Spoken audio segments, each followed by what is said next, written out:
साम्राज्य न्यूज, सामान्यांचा असामान्य आवाज। सोलापूरकरांसाठी आनंदाची बातमी।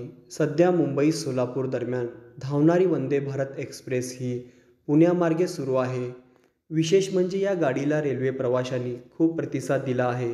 या गाडीमुळे पुणेकरांचा मुंबईकडील आणि सोलापूरकडील प्रवास खूप गतिमान झाला आहे।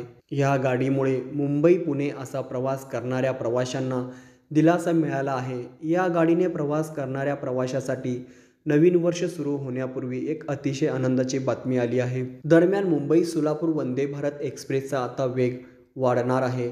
आतापर्यंत ही वंदे भारत एक्सप्रेस 100 ते 110 किलोमीटर प्रति तास या वेगाने धावत होती। आता मात्र ही एक्सप्रेस 130 किलोमीटर प्रति तास या वेगाने धावणार आहे। त्यामुळे या गाडीने प्रवास करणाऱ्या प्रवाशाचा प्रवास गतिमान होणार आहे। तसेच फक्त मुंबई सोलापूर वंदे भारत एक्सप्रेस नव्हे तर मुंबई शिर्डी वंदे भारत एक्सप्रेससह अनेक एक्सप्रेस गाड्याचा वेग आता वाढणार आहे।